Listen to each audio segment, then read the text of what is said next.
What's good? What's good? Yes, this is a clickbait satirical title because I'm so sick of people saying men and women are the same because they're not. One's not better than the other.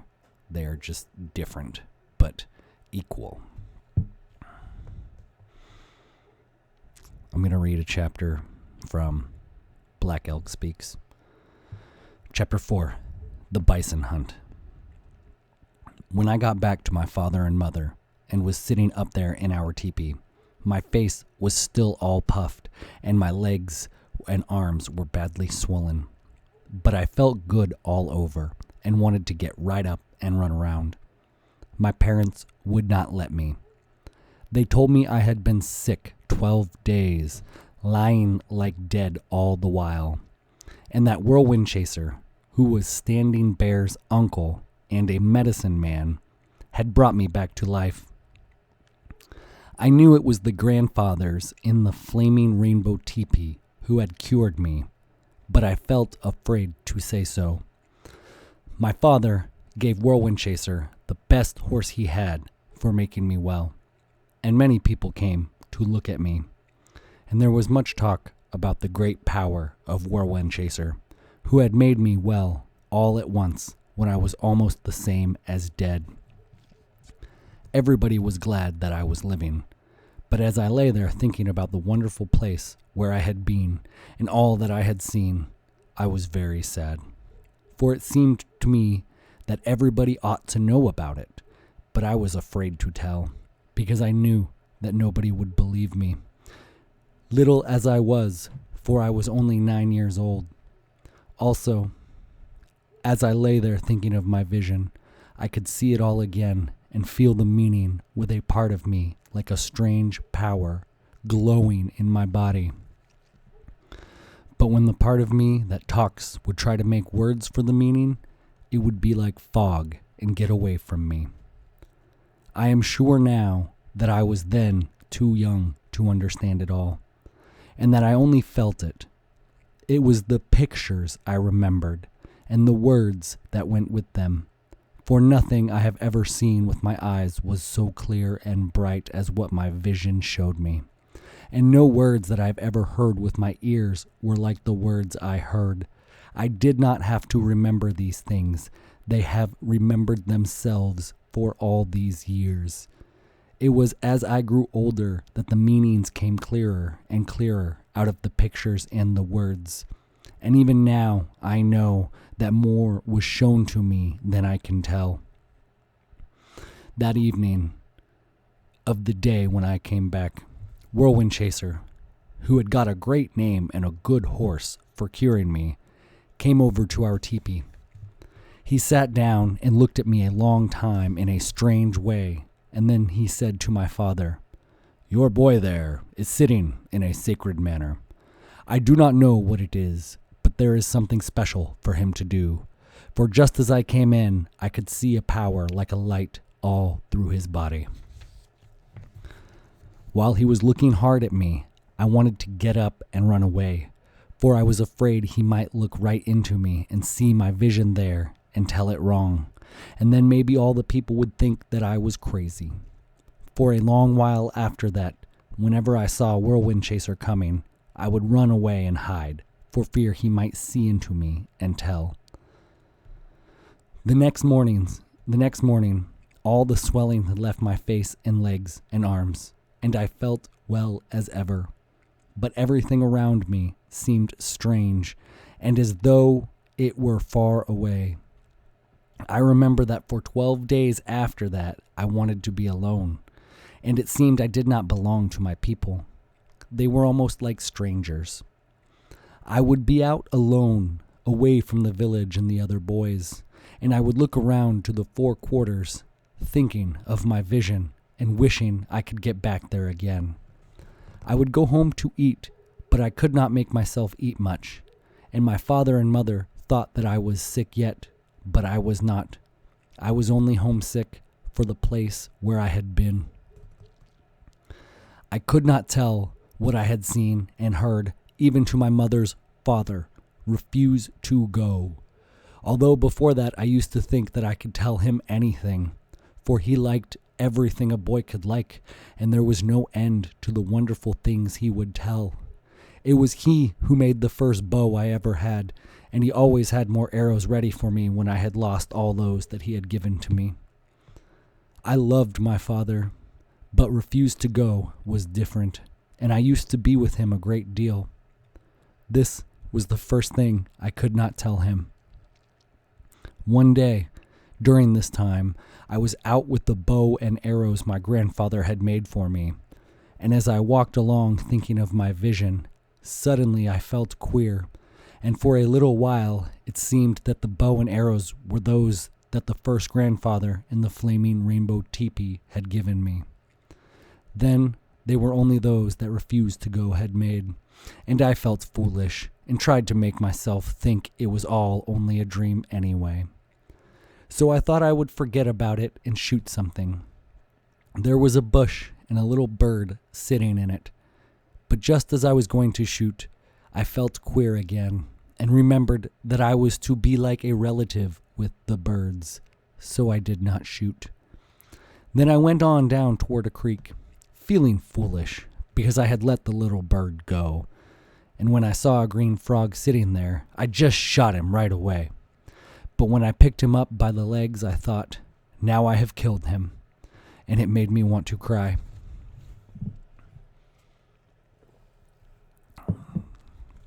Standing Bear now speaks. I remember the time when my friend here was sick. I was 4 years older than he was. I am Minikanju, but our mothers were cousins, and we used to play together when our bands would camp together in one place. It was at the headwaters of the Greasy Grass, also known as Little Bighorn. Everybody in the village was well, and so was Black Elk. The next thing I heard was that he was dying and just breathing a little. Everybody was excited over it, and they sent for medicine to other bands, but nobody knew what the sickness was. I saw him during this time. He looked dead, and everybody was talking about him. Then he was well at once, and everybody wondered and talked about it. I remember, too, how it was after he got up. Right after that, we moved camp to the mouth of Willow Creek, south about 2 days, and while the village was moving, I rode back to where the smaller boys were in the rear, for I wanted to see my young friend. I said to him, "How, younger brother, you got well after all?" And he said, "How? Yes, I am not sick at all now." But as we rode along together and talked, he was not like a boy. He was more like an old man. And I can remember his father talking to my father in our teepee while we were eating one evening. He said something like this: "Since my boy was sick, he is not the same boy. He has queer ways and he does not like to be at home. I feel sorry about the way he is. Poor boy." Then we went on a big hunt, and the people did not talk about it anymore. Black Elk continues. Yes, we went on a big hunt after we had been at Willow Creek a while, and it helped me to quit thinking about my vision all the time. One morning, the crier came around the circle of the village, calling out that we were going to break camp. The advisors were in the council teepee, and he cried to them, "The advisors, come forth to the center and bring your fires along." It was their duty to save fire for the people, because we had no matches then. "Now take it down," the crier shouted, and all the people began taking down their teepees and packing them on pony drags. Then the crier said, "Many bison I have heard, many bison I have heard. Your children, you must take care of them." He meant to keep the children close while traveling so they would not scare the bison. Then we broke camp and started in formation. The 4 advisors first, a crier behind them, the chiefs next, and then the people with the loaded pony drags in a long line, and the herd of ponies following. I was riding near the rear with some of the smaller boys, and when the people were going up a long hill, I looked ahead and it made me feel queer again for a little while, because I remembered the nation walking in a sacred manner on the red road in my vision. But this was different, and I forgot about it soon, for something exciting was going to happen, and even the ponies seemed to know. After we had been traveling a while, we came to a place where there were many turnips growing, and the crier said, "Take off your loads and let your horses rest. Take your sticks and dig turnips for yourselves." And while the people were doing this, the advisors sat on a hill nearby and smoked. Then the crier shouted, "Put on your loads," and soon the village was moving again. When the sun was high, the advisors found a place to camp where there was wood and also water. And while the women were cooking all around the circle... That's a little sexist, isn't it? I'm fucking kidding. And while the women were cooking all around the circle, I heard people saying that the scouts were returning. And over the top of a hill, I saw 3 horsebacks coming. They rode to the council teepee in the middle of the village, and all the people were going there to hear. I went there too, and got up close so that I could look in between the legs of the men. The crier came out of the council teepee and said, speaking to the people for the scouts, "I have protected you.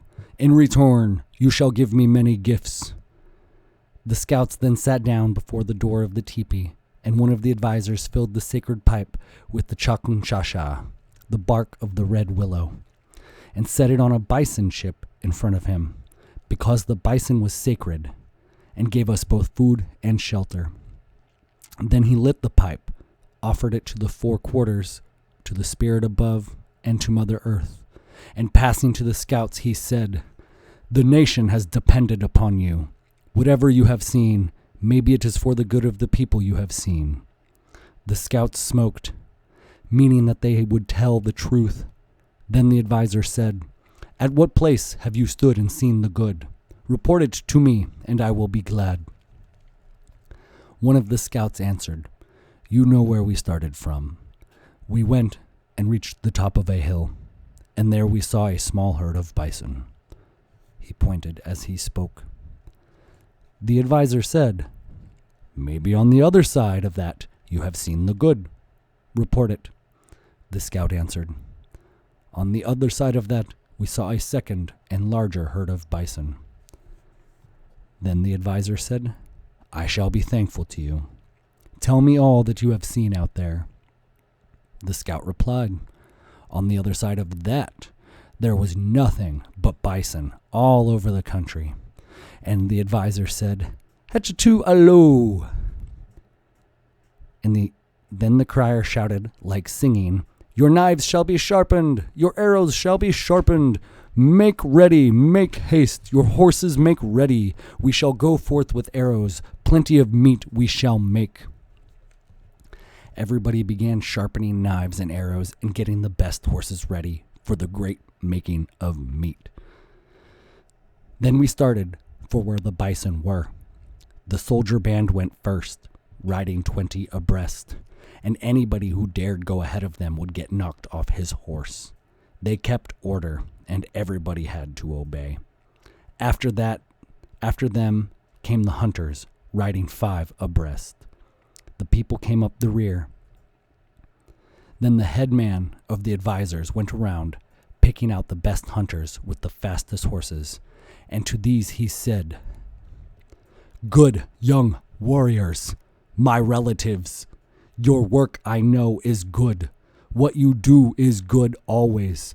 So today you shall feed the helpless. Perhaps there are some old and feeble without sons, or some who have little children and no man. You shall help these, and whatever you kill shall be theirs. This was a great honor for young men." I'm going to read that again because I really need that to just sink in, because there is so much depth, so much anthropological and psychological depth to this that needs discussed. Good young warriors, my relatives, your work I know is good. What you do is good always. So today you shall feed the helpless. Perhaps there are some old and feeble people without sons, or some who have little children and no man. You shall help these, and whatever you kill shall be theirs. This was a great honor for young men. Then we had come near to where the bison were. The hunters circled around them, and the cry went up as in a battle, "Hoka-hey!" which meant to charge. Then there was a great dust, and everybody shouted, and all the hunters went in to kill, every man for himself. They were all nearly naked, with their quivers full of arrows hanging on their left sides, and they would ride right up to a bison and shoot him behind the left shoulder. Some of the arrows would go in to the feathers, and sometimes those that struck no bones went straight through. Everybody was very happy. Standing Bear now speaks. I remember that hunt, for before that time I had only killed a calf. I was 13 years old and supposed to be a man, so I made up my mind I'd get a yearling. One of them went down a draw, and I raced after him on my pony. My first shot did not seem to hurt him at all, but my pony kept right after him, and the second arrow went in halfway. I think it hit his heart, for he began to wobble as he ran, and blood came out of his nose. Hunters cried, "Yoo-hoo!" once they killed, but this was my first big bison, and I just kept on yelling. People must have thought I was killing a whole herd the way I yelled.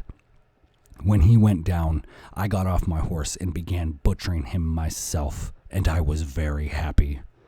All over the flat, as far as I could see, there were men butchering bison now, and the women and old men who could not hunt were coming up to help.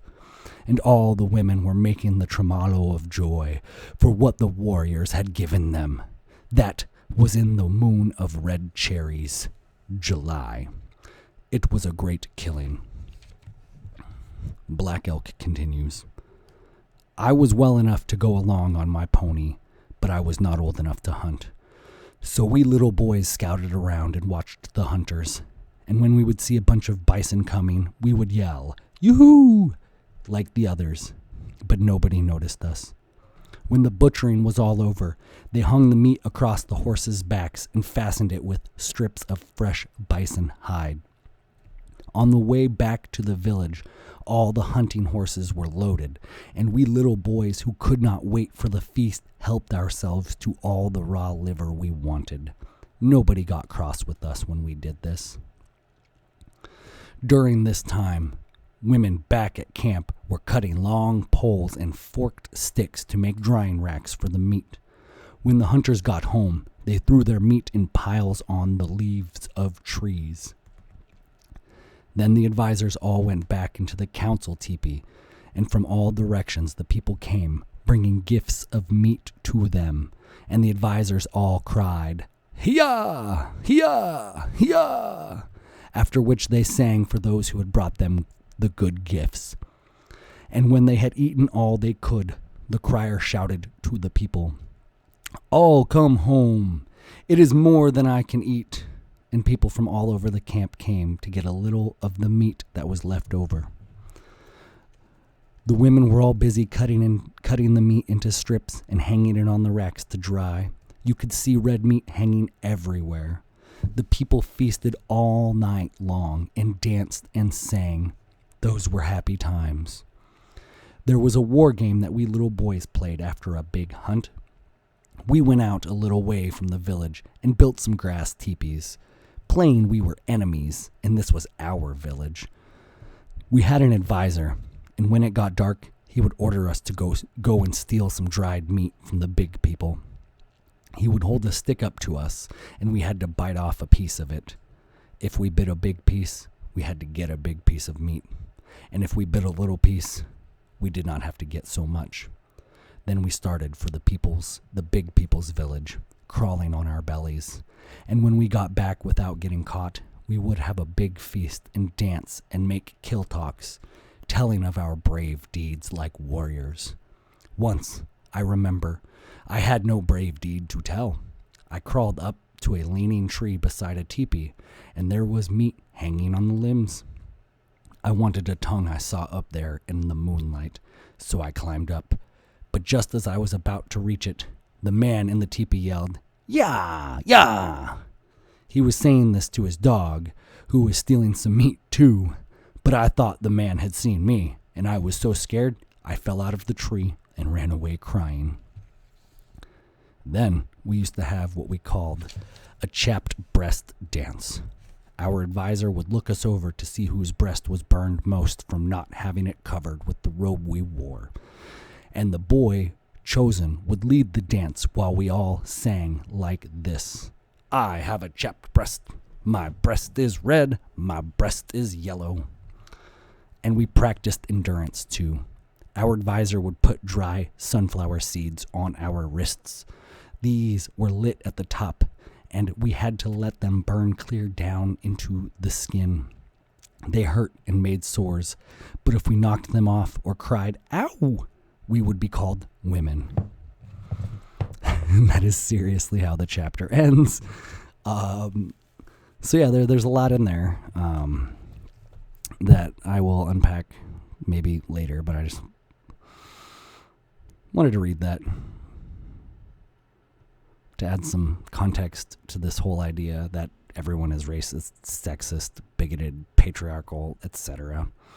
That men and women are the same, that there are no differences. That's fucking absurd. Absolutely fucking absurd. And you have to be retarded. You have to be mentally retarded to believe that. Let's see if this video gets... nobody fucking watches these anyways, so whatever. Peace.